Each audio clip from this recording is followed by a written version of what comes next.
Bueno, este capítulo es un poco más liviano de lo que vimos la semana pasada. Aquí no nos vamos a encontrar con tantas fechas y detalles. Esto es más que nada una introducción al libro de Daniel y de cómo es que Daniel llegó a Babilonia, aunque ya vimos un poquito de eso anteriormente. Bueno, como vimos en el estudio anterior, en el año 609 a.C., voy a poner la presentación para ir mostrando. En el año 609 a.C., vimos de que Josías, el rey de Judá, que está en rojo aquí arriba, intentó interceptar el paso de las tropas egipcias que se dirigían al norte a auxiliar a los asirios. Ustedes recordarán el mapa. A estas alturas ya el imperio asirio había caído gracias al esfuerzo combinado de Babilonia y Medo-Persia. Pero un remanente de sus tropas todavía resistía bajo el mando de un nuevo rey en Carquemish, que es el punto verde que tenemos acá arriba en el... Ahora, esta gente de acá en Carquemish, los asirios estaban esperando la ayuda de los egipcios para atacar Harán, que era donde se encontraban posicionados los babilonios. Ahora, ese intento de Josías de atacar, de detener a las tropas egipcias fue en vano, ya que como vimos el faraón lo derrotó. Josías fue llevado herido a Jerusalén, donde falleció. Y a su muerte vimos que le sucedió a su hijo Joacás, año 609. Pero su reinado solo duró unos meses, ya que Necao, faraón de Egipto, lo destronó colocando en su lugar a su hermano Joacim, 609 a.C. Ahora, la batalla final de los babilonios y los medos persas contra las fuerzas combinadas de Egipto y Asiria se produjo justamente en Carquemish, donde se habían conglomerado los asirios. Esa fue la última batalla y eso ocurrió en el año 605. Y ahí las tropas babilónicas salieron victoriosas y pusieron fin a lo que quedaba del imperio asirio. Y los egipcios regresaron derrotados a su país y nunca más volvieron a recuperar su poder de antaño. Eso es un pequeño resumen de lo que estábamos viendo la semana pasada. Y ahora, Nabucodonosor, el rey en ese momento era Nabopolassar, hasta el año 605, justamente el año que estamos hablando ahora de la batalla de Carquemish. En el año 605, las tropas babilónicas, después de derrotar en Carquemish a los asirios y los egipcios, volvieron sus ojos hacia Jerusalén. ¿Por qué? Porque ahí el rey Josías era considerado como un vasallo del faraón egipcio. Y es así como comienza el capítulo 1 de Daniel, con el ataque de Nabucodonosor a la ciudad de Jerusalén. La afirmación de Daniel y la del historiador babilonio Beroso eran los únicos registros antiguos conocidos que se referían a esta campaña de Nabucodonosor, hasta que en 1956 se descubrió lo que se conoce como la Crónica Babilónica.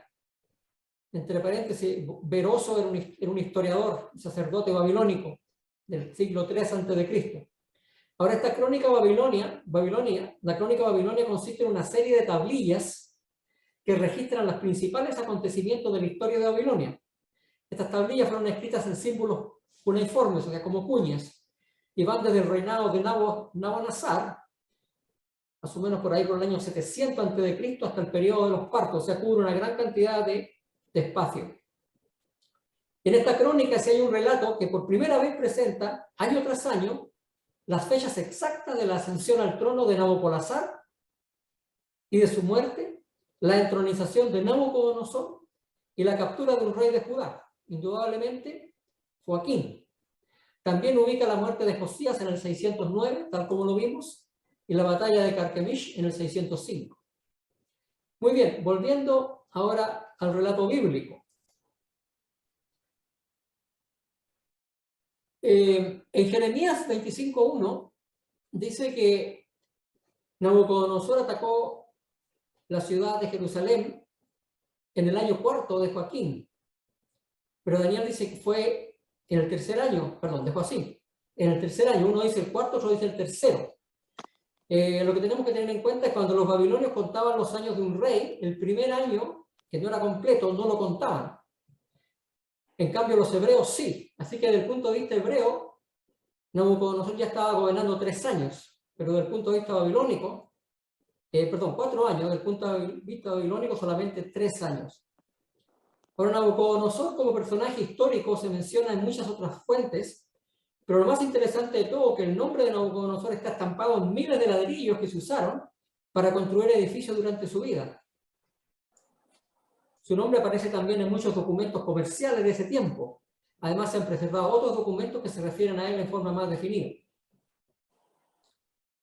Entonces tenemos el primer versículo del capítulo 1 de Daniel. En el año 3 del reinado de Joacim, rey de Judá, vino Nabucodonosor, rey de Babilonia, a Jerusalén y le asitió.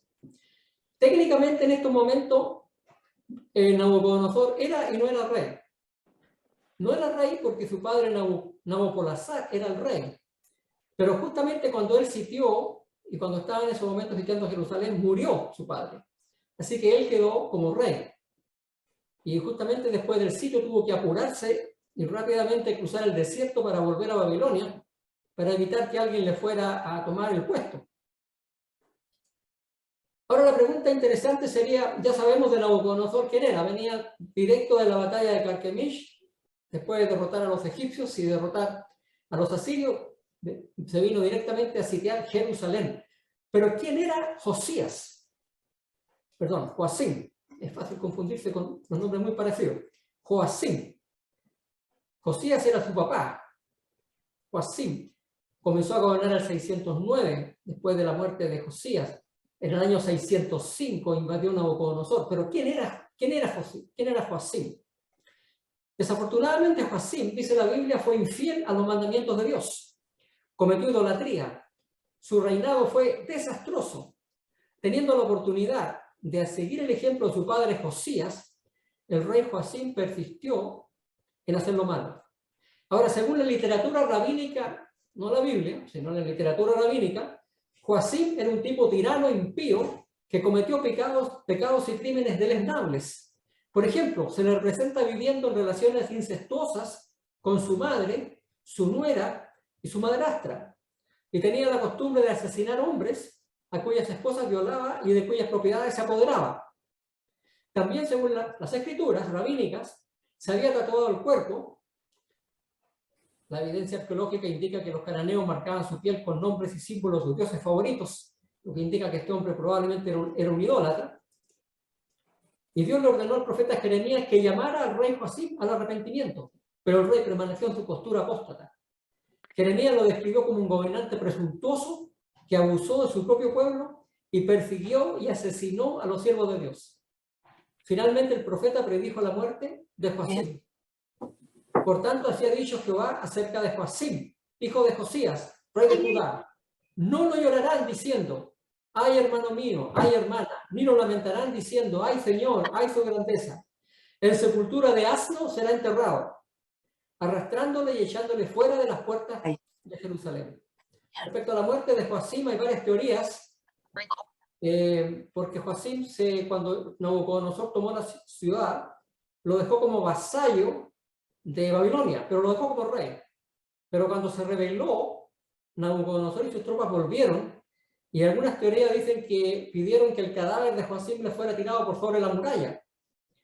Otros dicen que lo mató Nabucodonosor. No hay una versión oficial, pero lo único que sabemos es que cuando murió muy pocas personas lo lloraron, y que la Biblia decía que iba a ser sepultado en una sepultura de asno, lo cual para mí es bastante bueno porque los burritos son tan simpáticos, así que yo pienso que ni el rey, si era tan malo, ni siquiera se merecía una sepultura de asno, porque las cosas que se dice de él, según la literatura rabínica, son realmente muy terribles. Y entonces el Señor, dice el versículo 2, entregó en sus manos a Joacim, el rey de Judá, parte de los utensilios de la casa de Dios, y los trajo a la tierra de Sinar, a la casa de su Dios, y colocó los utensilios en la casa del tesoro de su Dios. No es de extrañar entonces que Dios permitiera que Nabucodonosor conquistara el reino judío del sur. La historia nos dice que a pesar de todo, Joacim retuvo su posición de rey, como dijimos, pero ahora como un vasallo, como un sirviente de Babilonia. Nabucodonosor tomó los más finos y valiosos vasos del templo para usarlos en el servicio de su dios, Marduk, en Babilonia. Y solamente dejó lo que se necesitaba en el templo para el ritual diario, se llevó todo lo demás. Eso es lo que está diciendo este versículo. Se llevó los utensilios de la casa de Dios, los vasos que se usaban en el templo. Algunos piensan que estos utensilios fueron depositados en el templo de Saguila. El templo de Saguila es un templo grandioso que se encontraba en la mitad de Babilonia. Era el más grande de Babilonia y en el centro, en el patio, se encontraba la torre Etemenanki. Era una torre muy alta que decían, según la tradición y la leyenda, que había sido construida sobre las ruinas de la torre de Babel. Ahora, si es cierto eso, no lo sabemos. Pero la torre, el Esagila y su torre son muy famosos en la historia. Los documentos cuneiformes babilónicos mencionan frecuentemente los tesoros del Esagila, el gran templo de Marduk. Y es ahí entonces donde colocó el rey, probablemente el rey Nabucodonosor, los vasos que se trajo de Jerusalén. Ahora, estos vasos sagrados que quedaron ahí en el templo del Esagila, en un capítulo más adelante van a volver a tener importancia, como vamos a ver. Pero por el momento se quedan ahí guardados. Y ahora entonces comienza un poquito más ya entrando en tierra derecha de la historia de Daniel. Dijo el rey a Aspenaz, jefe de sus eunucos, que trajera de los hijos de Israel del linaje real de los príncipes. Aspenaz es un nombre que aparece en los textos cuneiformes de Nippur del siglo V más o menos, y se piensa que es un nombre de origen persa. Parece ser de que en la corte babilónica había muchos funcionarios de diferentes razas, de diferentes nacionalidades, que servían a los caldeos. Ahora, se le llama el jefe de los eunucos. Aquí se le traduce, hay una versión de la Biblia que se traduce como el Rapsaris, en otras como eunuco principal. Él estaba a cargo de la selección y educación de los jóvenes, que vamos a ver en unos minutos más. Vamos a avanzar un poquito al próximo versículo, antes de ver esto. Porque, ¿qué fue lo que le dijo el rey? El rey le dijo que quería que trajera muchachos que no tuviesen tacha, de buen parecer, enseñados en toda sabiduría, sabios en ciencia, de buen entendimiento, idóneos para estar en el palacio del rey, y que les enseñase las letras y la lengua de los caldeos. Ahora, la historia nos cuenta que Nabucodonosor, junto con saquear el templo de Jerusalén, también se llevó un reducido número de rehenes a Babilonia. Y una vez en Babilonia, el rey entonces ordenó que algunos de estos jóvenes, lo que estamos leyendo acá, probablemente miembros de la Casa Real de Judá, fuesen educados de acuerdo a la cultura babilónica. Entre ellos se encontraban Daniel y sus 3 amigos. Los estudiosos piensan de que los 4 hebreos tenían entre 15 y 18 años cuando fueron llevados a Babilonia.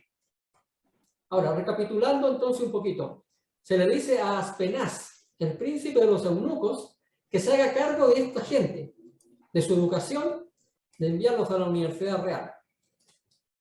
Ahora, dado que en este versículo se llama literalmente el príncipe eunuco, algunos han llegado a la conclusión de que todos los jóvenes que se mencionan aquí, incluidos Daniel y sus amigos, también fueron hechos eunucos, en el sentido literal de la palabra. Ahora, como mencionaba Mario en la sesión pasada, este tema ha sido causa de mucha discusión entre los eruditos. En este estudio voy a presentar mi opinión, humildemente, respetando por supuesto la de aquellos que puedan diferir con mi opinión, que también podría estar equivocado, pero de acuerdo a lo que yo he leído y he estudiado, esta es la conclusión a la que yo he llegado, referente a que si Daniel era o no era un eunuco literal. Ahora, la palabra hebrea saris que se utiliza acá, en sentido estricto, puede describir a una persona castrada, como aparece en Isaías 56:3, donde el eunuco dice, soy un árbol seco, porque no puede tener descendencia.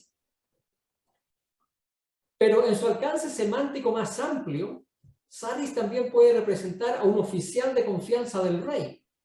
Por ejemplo, Potifar, en la historia de José en Egipto, es llamado saris. Y la mayoría de las versiones de la Biblia traducen esta palabra como jefe de la guardia u oficial. Mientras que la versión literal de Young la traduce como eunuco. Ahora, la versión Reina Valera del año 60 la traduce como oficial, mientras que la versión Reina Valera antigua la traduce como eunuco. Ahora, un autor hace el siguiente comentario. En el Antiguo Testamento, la palabra hebrea y aramea saris, derivada del acadio sharshi, significa literalmente el que es cabeza o jefe, refiriéndose a los funcionarios de la corte que servían al rey. Eventualmente, sin embargo, esta palabra se convirtió en una expresión que significa convertirse en un eunuco, particularmente después del año 1000 a.C., cuando las palabras acadias y hebreas se usaron más a menudo, específicamente en referencia a funcionarios castrados. Saris aparece 47 veces en el Antiguo Testamento, con Rapsaris 4 veces y otra palabra más, Sar-Hazarim, 6 veces. Ambas palabras significan jefe de los eunucos, pero debido a que pueden referirse a un funcionario intacto o castrado, muchos intérpretes de la Biblia dudan en identificar a los eunucos en la narrativa del Antiguo Testamento, particularmente en lo que se respecta a los judíos tomados cautivos y exiliados al extranjero. De acuerdo a este autor, entonces, quedaría la duda si Daniel y sus amigos fueron hechos de eunucos literales. Ahora, esta opinión se estaría corroborada porque, por ejemplo, aquí en Jeremías, en el 39:3, hay un versículo que dice: entraron todos los príncipes del rey de Babilonia y asentaron a la puerta del medio. Aquí se está describiendo los asirios sitiando la ciudad. Y aquí están las personas que están sitiando: Nergal-Sarecer, Samgar-Nebo, Sarsekim, Rapsaris, Nergal-Sarecer, Rabmar y todos los demás príncipes del rey de Babilonia. Jeremías de la región Valera dice Rapsaris, pero si leemos ahora la versión de Young, dice jefe de los eunucos. Ahora, en este versículo se describe a los jefes de guerra asirios que se presentan delante de las puertas de Jerusalén. Y entre ellos se encuentra Rapsaris. ¿Qué es más apropiado llamarlo? ¿Un oficial de la guardia o el jefe de los eunucos? A mí me parecería raro que el jefe de los eunucos sea parte del sitio de la ciudad. A mí el jefe de los eunucos me parecería más un administrador del palacio que un soldado, que un oficial de la guardia. Ahora, esto podría demostrar que esta palabra se usa en más de un sentido y no necesariamente alude a un varón castrado. Ahora, volviendo a Potifar, sabemos que estaba casado, así que sería poco probable que hubiera sido un eunuco literal, aunque algunos piensan de que tal vez lo era y es por eso que la esposa se puso un poco fresca con Daniel, o sea, con José, como estaba en Egipto. Ahora, otra referencia a un oficial de la corte, o Saris, que podría no haber sido castrado, fue el eunuco etíope en Hechos 8:27 al 39.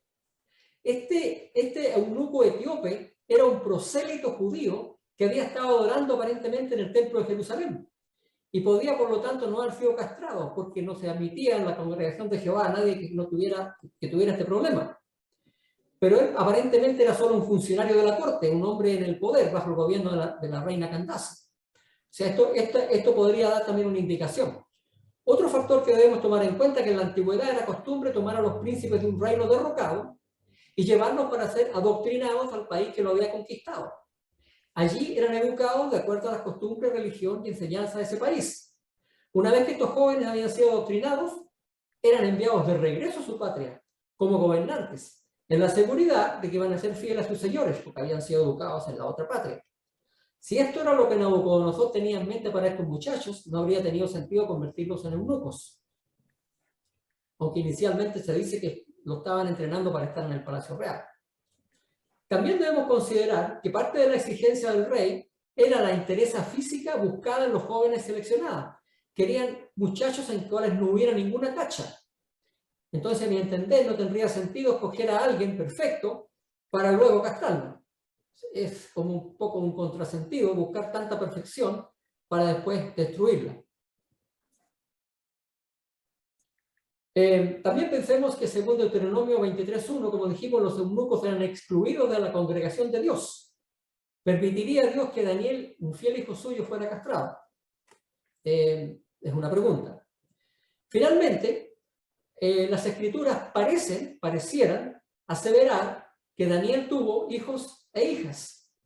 Si leemos el libro de Ezequiel, capítulo 14, versículos 12 al 14, y 18 al 20, dice lo siguiente: vino a mí palabra de Jehová diciendo, hijo de hombre, cuando la tierra pecare contra mí rebelándose pérfidamente, y extendiere yo mi mano sobre ella, y la quebrantare el sustento del pan, y enviare en ella hambre, y cortare de ella hombres y bestias, si estuviesen en medio de ella estos tres varones, Noé, Daniel y Job, ellos por su justicia librarían únicamente sus propias vidas, dice Jehová el Señor. Y estos tres varones estuviesen en medio de ella, vivo yo, dice Jehová el Señor, no librarían a sus hijos ni a sus hijas. Ellos solo serían librados. O si enviare pestilencia sobre esa tierra y derramare mi ira sobre ella en sangre, para cortar de ella hombre y bestia, y estuviesen en medio de ella Noé, Daniel y Job, vivo yo, dice Jehová el Señor, no librarían a hijo ni a hija. Ellos por su justicia librarían solamente a sus propias vidas. Aunque todos estos argumentos no son totalmente que se puedan usar para determinar una realidad en cuanto al estado de Daniel, personalmente pienso que son suficientes como para que la balanza se incline en el sentido de pensar que Daniel no fue un eunuco literal. Y a pesar de que estaba a cargo de así llamados jefes de los eunucos, eso no significó que él tuvo que ser castrado para trabajar en el palacio del rey. Muy bien, muchachos en quienes no hubiese tacha alguna. Tenemos entonces que se está seleccionando a estas personas para que se les enseñe las letras y la lengua de los caldeos. Ahora, ¿cuál era la lengua de los caldeos?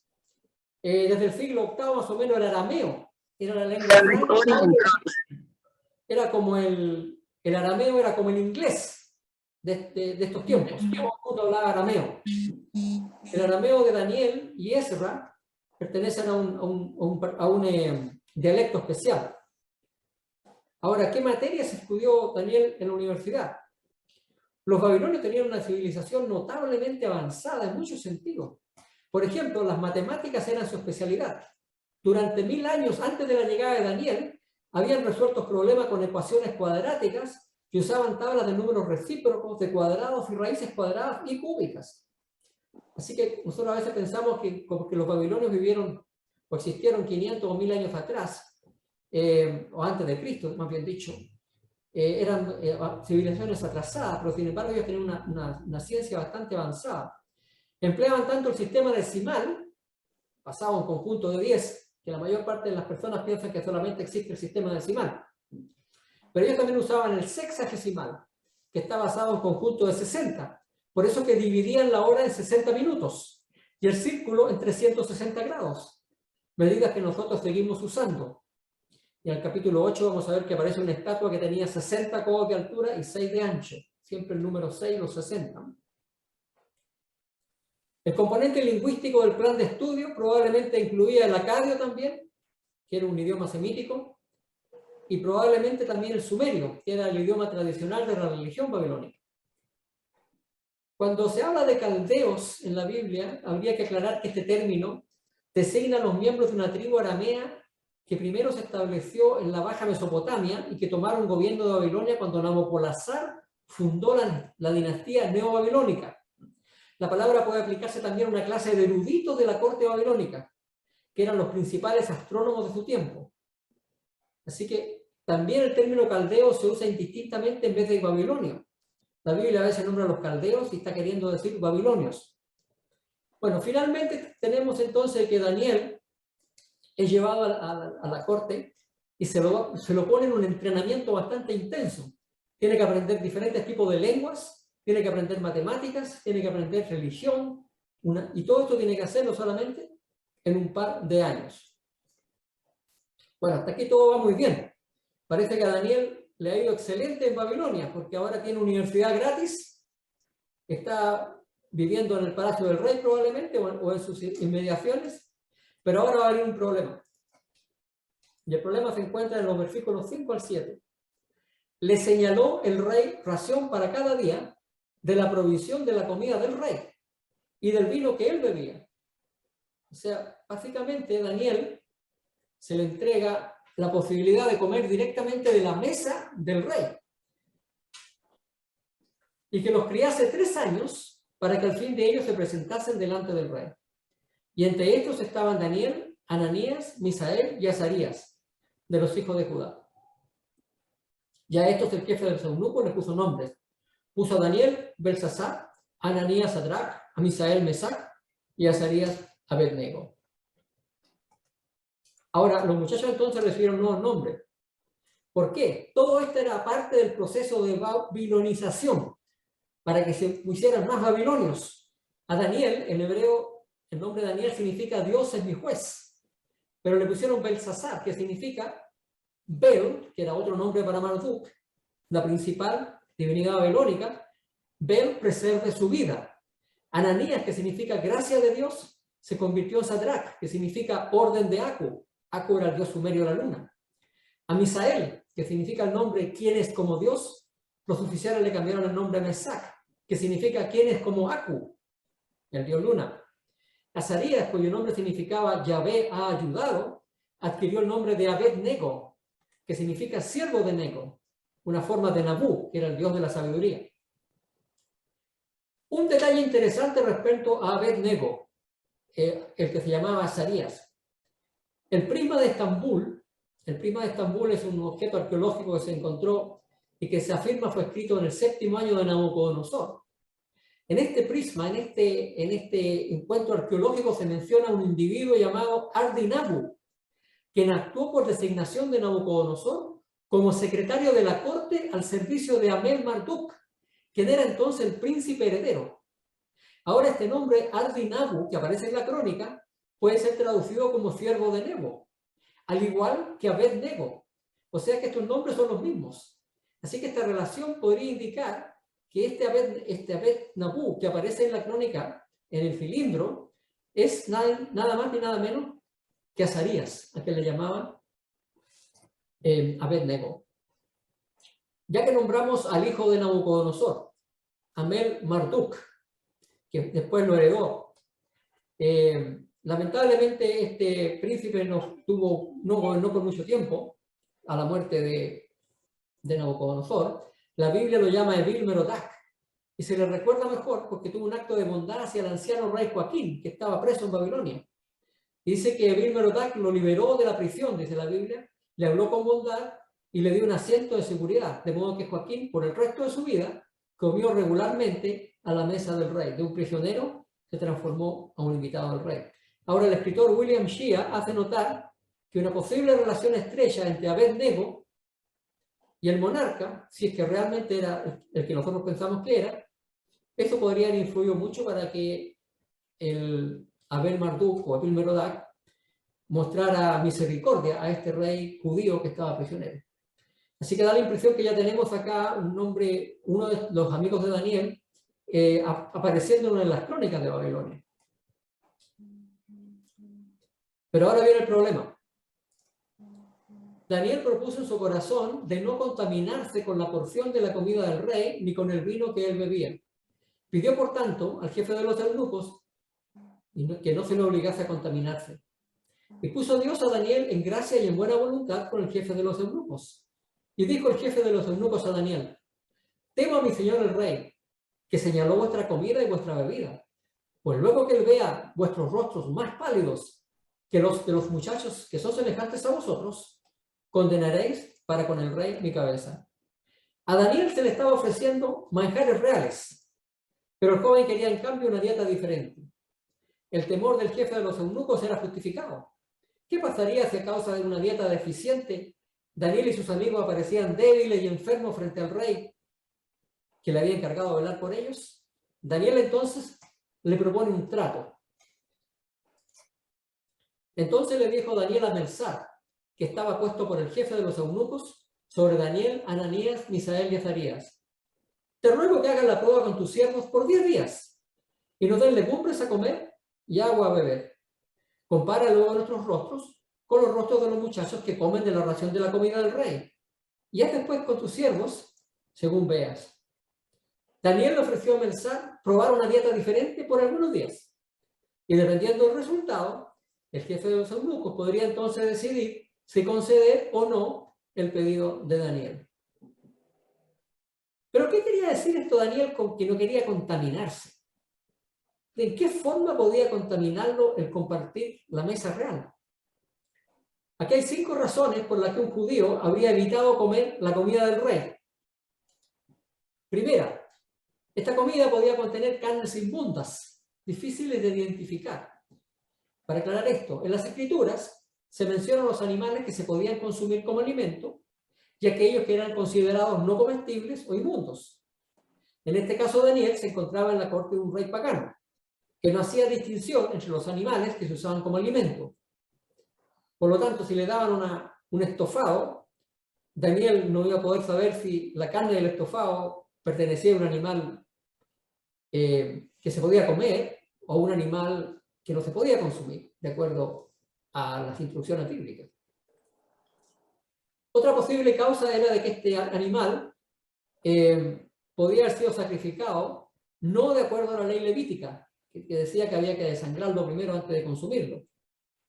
También había que tener en cuenta que una porción de la carne muchas veces eran ofrecidos como sacrificio a los dioses paganos, especialmente si se consideraba que el rey era el sumo sacerdote de la religión de su país.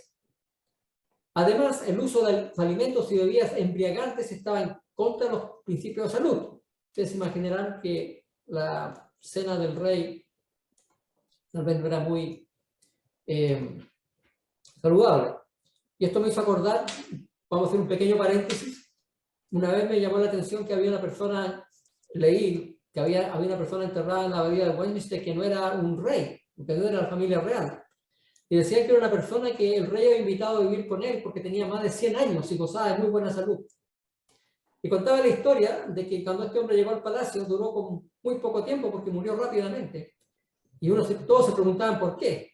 Y la razón era obvia, el cambio de dieta, ¿no? El hombre vivió una vida austera, con alimentos sanos, y de pronto se encontró en el palacio consumiendo todo tipo de manjares, sobre todo manjares poco saludables. Y esto seguramente era uno de los motivos por el que Daniel no quería, o no deseaba también, servirse de la comida del rey. Ahora, referente al punto 1, las carnes inmundas, queremos hacer una aclaración. Muchas personas piensan de que estas regulaciones aparecieron por primera vez en las leyes mosaicas, o sea, en la ley de Moisés. Sin embargo, a pesar de que estas leyes sí contienen en los libros de Levítico y Deuteronomio y distinguen entre las carnes inmundas y las que se pueden consumir, la ley que establece la diferencia entre animales limpios e impuros se remonta a los tiempos anteriores al diluvio, ya que es mencionada por primera vez en la Biblia en el relato mismo del diluvio, antes de que existieran los israelitas. Noé debía preservar 7 pares de animales limpios en el arca y solo 1 o 2, hay una tremenda discusión de los eruditos si eran 1 o 2, pares de animales inmundos, pero en todo caso eran mucho más los animales limpios que los animales inmundos que se tenían que preservar. Esto sugiere que los limpios deberían utilizarse para la alimentación de Noé, y por eso que llevaban una ración extra, y de su familia sin el riesgo de que alguna especie en particular se extinguiera. Por eso que el Señor dio instrucciones, y todo esto en un tiempo que iba mucho más adelante, en un tiempo anterior al tiempo de Moisés. Algunos comentaristas bíblicos sostienen que la prohibición de comer animales inmundos fue un dispositivo legalista dado a los judíos como un medio por el cual podían desarrollar la santidad a través de la obediencia. Y pocos maestros judíos hoy en día piensan que este principio fue diseñado para proteger o promover la salud. Pero yo pienso que la distinción hecha entre animales limpios e inmundos, en lo que se refiere a comerlos como alimento, fue impuesta por el Señor para salvaguardar la salud de su pueblo. No creo que fue diseñado para ser arbitrario o ceremonial en su aplicación. Queda claro que estas regulaciones dietéticas no se iniciaron con las leyes mosaicas, sino que existieron antes del diluvio. Y yo pienso que en todo lo que requiere Dios de nosotros y en todo lo que nos prohíbe hacer, Dios siempre tiene en mente nuestro bienestar. Ahora, la escritora cristiana Elena de White dice lo siguiente: sus prohibiciones y mandatos, hablando de los mandatos de Dios, no tienen la intención de simplemente mostrar su autoridad, sino que en todo lo que Él hace, Él tiene en mente el bienestar de sus hijos. Él no les exige que renuncien a nada que sería para su mejor interés retener. Y luego agrega, la distinción entre artículos de comida como limpios e inmundos no era una regulación meramente ceremonial y arbitraria, sino que se basaba en principios sanitarios. A la observancia de esta distinción se puede atribuir en gran medida la maravillosa vitalidad que durante miles de años distinguió al pueblo judío. Habiendo dicho todo esto, quisiéramos que nos pusiéramos en el lugar de Daniel por unos segundos. Pensemos que somos prisioneros de guerra en una tierra extraña y que su rey bondadosamente ha dado instrucciones de que seamos alimentados con vianda de su propia mesa. ¿Nos atreveríamos a adoptar la posición de Daniel? Al final, Dios tiene que entendernos, ¿verdad? Somos prisioneros, tenemos que hacer lo que nos dicen. No comer la comida del rey podría ser considerado una ofensa y hasta costarnos la vida. Pero Daniel decidió que prefería otro tipo de alimento, legumbres y agua. La pregunta ahora es, ¿de dónde sacó esta dieta? ¿De dónde se le ocurrió esto de las legumbres y del agua? Si consultamos el libro de Génesis, nos dice en el capítulo 2 que Dios le dio al hombre para comer de la tierra básicamente una dieta de frutas, granos, nueces, y eso incluiría legumbres. Después del pecado, Dios dijo que el hombre también podía comer la hierba del campo. O sea, la dieta original del hombre antes del pecado consistía en frutas, granos y nueces. Y después del pecado, no era solo el fruto de la planta, sino también la planta misma, que serían las raíces, las hojas, el tallo, los vegetales que también se podían comer. Así que la dieta original era una dieta vegetariana. Sin embargo, después del diluvio, y probablemente también antes del diluvio, ya existía la diferencia entre animales limpios e inmundos, el hombre comenzó a consumir carne animal. Pero aún así Dios indicó que debía distinguir entre los comestibles y los no comestibles. Pero la pregunta es válida, ¿por qué Daniel le daba tanta importancia a las leyes dietéticas?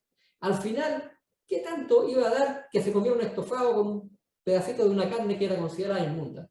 ¿Qué tan terrible podía ser eso? Recapitulemos e imaginemos el inicio del cautiverio de Daniel. Debe haber sido muy penoso recorrer más de 640 kilómetros a pie de Jerusalén a Babilonia, como prisionero de las tropas de Nabucodonosor. Tuvo que haber habido muchas ocasiones durante el camino en que Daniel y sus amigos se preguntaron, ¿y dónde está Dios en todo esto? Hubiera resultado fácil sentirse descorazonado y desmoralizado, pero él y sus amigos no cedieron al desaliento. Incluso después que llegaron a Babilonia, fueron matriculados en la escuela real, estuvieron dispuestos a permanecer fieles a la verdad y al verdadero Dios. Aún estaban dispuestos a hacer manifiesta su fe sin importarle las consecuencias. Volviendo a la dieta babilónica, la realidad es que esta situación se proyectaba más allá de ser un simple problema alimenticio. Daniel había decidido entregar su vida a Dios y se negaba a hacer nada que pudiera ser interpretado como desobediencia a sus leyes, aún las dietéticas. Daniel quería ofrecer a Dios un compromiso total. Además sabía que la comida babilónica no sería la mejor dieta desde el punto de vista nutritivo y de la salud. Y así fue como rechazó comer la comida del rey. La escritora cristiana Elena White comenta, cuando Daniel estuvo en Babilonia, fue acosado por tentaciones con las que nunca había soñado y comprendió que debía mantener su cuerpo en sujeción. Propuso en su corazón que no bebería del vino del rey ni comería de sus manjares. Sabía que para poder vencer debía tener una clara percepción mental para ser capaz de discernir entre el bien y el mal. Y ahí tenemos entonces las razones por las que Daniel se negó a comer la comida del rey y le ofreció esta prueba a pensar. Y en los versículos 14 al 16 nos dice que consintió pues con ellos en esto y probó con ellos 10 días. Y al cabo de los 10 días pareció el rostro de ellos mejor y más robusto, en otras versiones de la Biblia dice más nutrido de carne, que el de los otros muchachos que comían de la porción de la comida del rey. Así pues Mersar se llamaba la porción de la comida de ellos y el vino que habían de beber y les daba legumbres. Un escritor menciona que ese funcionario vio en Daniel buenos rasgos de carácter, Mersar. Vio que se esforzaba por ser bondadoso y útil, que sus palabras eran respetuosas y corteses, y que estaba dotado de las virtudes de la modestia y la humildad.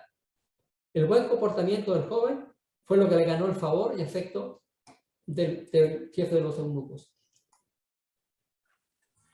La pregunta ahora es, ¿a dónde llevó todo esto? ¿Qué fue lo que ocurrió? ¿Cuál es el resultado de esta historia?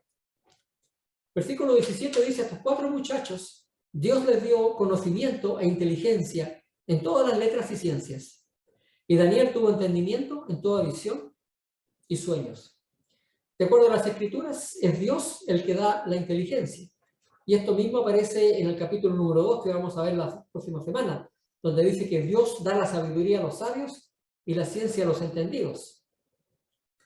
Hay una cita de Elena de White que dice lo siguiente, que la encontré interesante. Mientras Daniel hacía su parte, Dios también estaba en acción y le dio conocimiento e inteligencia en todas las letras y ciencias. Y Daniel tuvo entendimiento en toda visión y sueños. En esa forma procedió Dios con Daniel, y no tenía el propósito de proceder de manera diferente ahora. El hombre debe cooperar con Dios para llevar a cabo el plan de salvación. Es evidente que Daniel, al igual que José en Egipto, trabajó arduamente preparándose para recibir la bendición de Dios.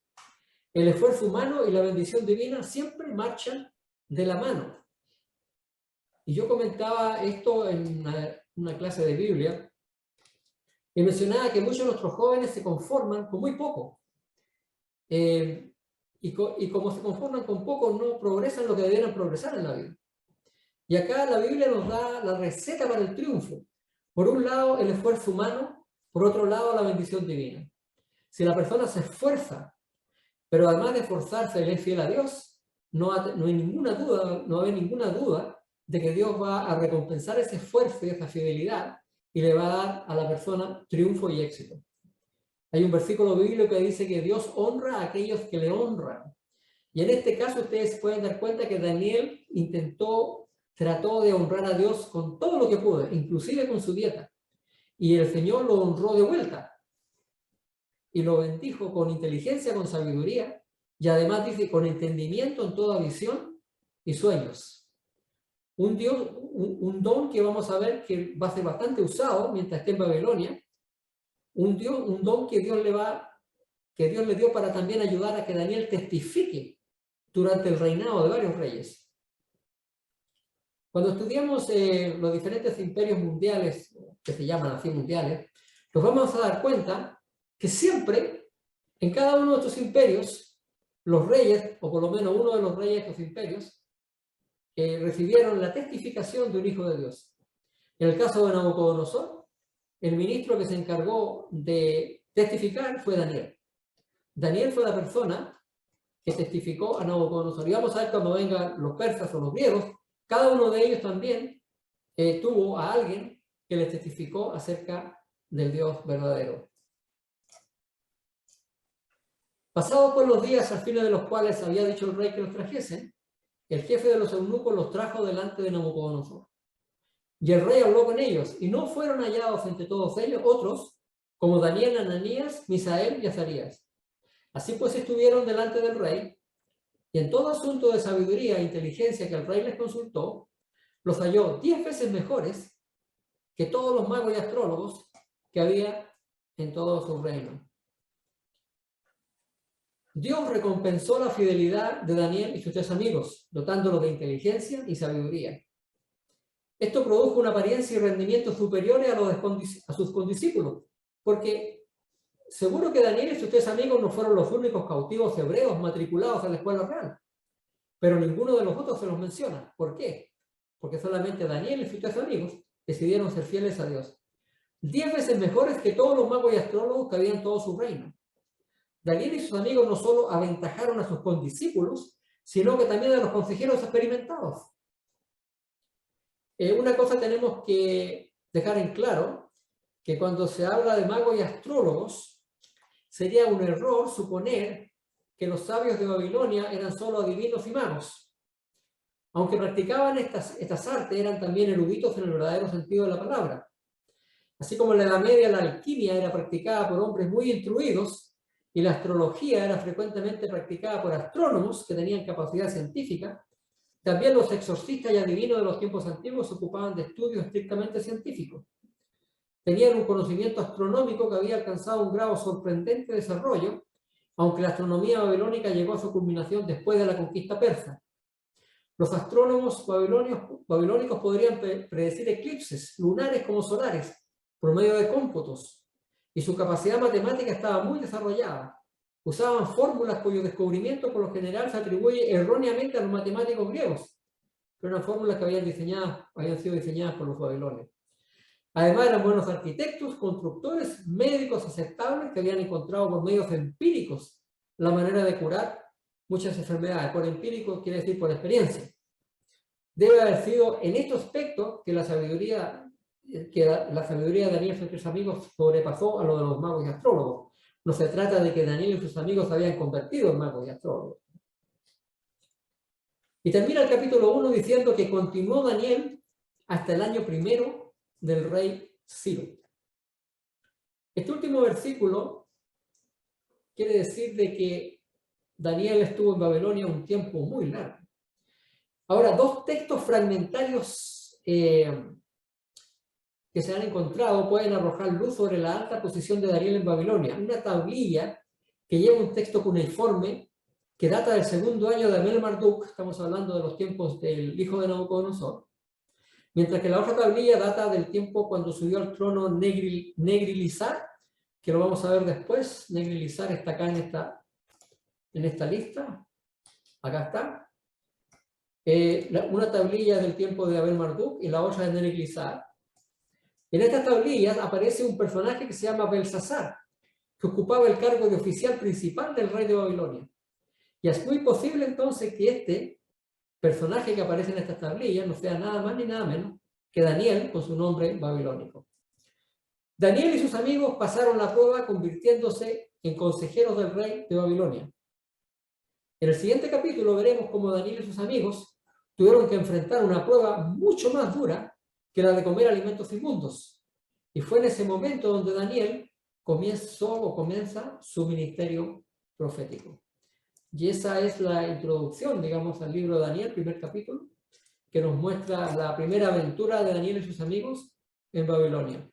En el estudio de la próxima semana vamos a entrar ya de lleno en la parte profética, histórica nuevamente, aunque no tanto en detalle, pero va a ser la primera vez que Daniel va a actuar como profeta y también va a tener la oportunidad de interpretar sueños en Babilonia. Muy bien, este ha sido el estudio de esta noche.